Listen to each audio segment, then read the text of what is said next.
want to show some cred here. It's not like, oh, I got into Star Wars, right, in the last 5 years. Like, check this out right here. A card back from 1978 action figure. Oh, yes. Had this since I was, a toddler, and then this. Nice.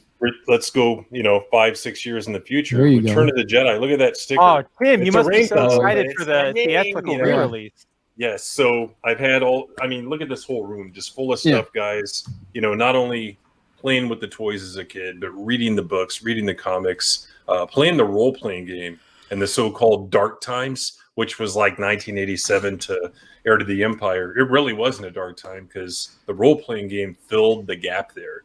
We were playing that game every single freaking weekend. They kept putting out different adventures. I assume you guys play like D&D or you did in the past, right? Same thing. I played Star Wars Galaxy for a bit, yeah. Yeah, because this is an 87. This is the West End game, small company that also had the Ghostbusters license. The way later one. Yes. So in any event, I know what I'm talking about. Not to toot my own horn, but it's the truth. So I don't say anything that I don't know as a fact. So that's where I'm coming from.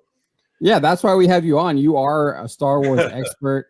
Your knowledge of Star Wars I think is unparalleled. I mean, you have so much stuff that you tap into, especially when it comes to the expanded universe stuff. I well admit that I am not an expanded universe guy. I was asking you earlier this week, like where should I jump into? What are the best expanded universe novels that I should look into reading? And you gave me a list. So I know I'm not the biggest expanded universe guy, but I mean, I love the original trilogy films. Though I think they're unparalleled.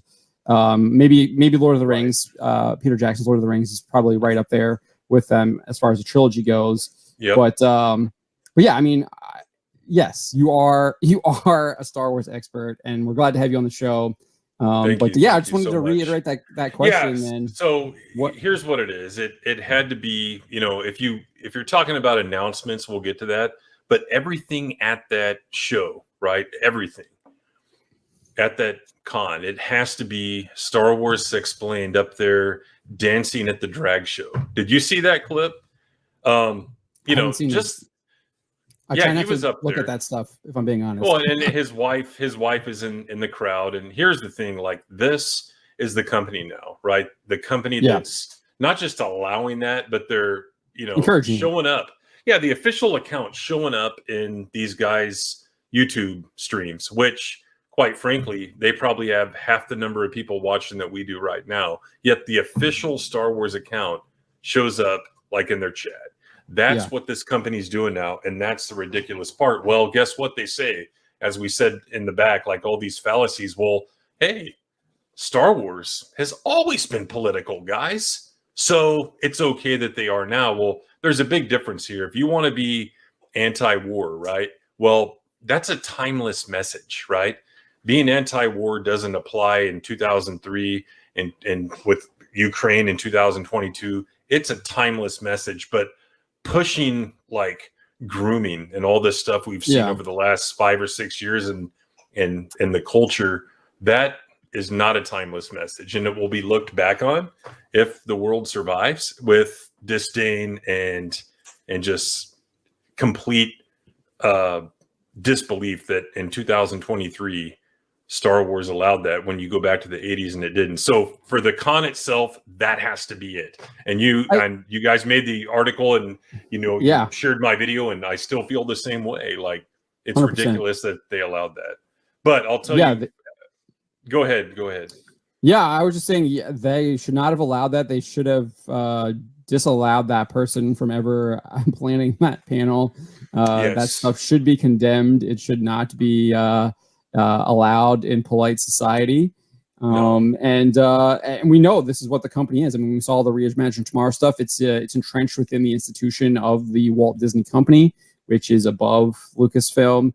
And we know that it's entrenched within Lucasfilm as well. One only needs to look at all of their messaging and everything that they've done over the past couple of years. I do want to go back to your point about anti-war.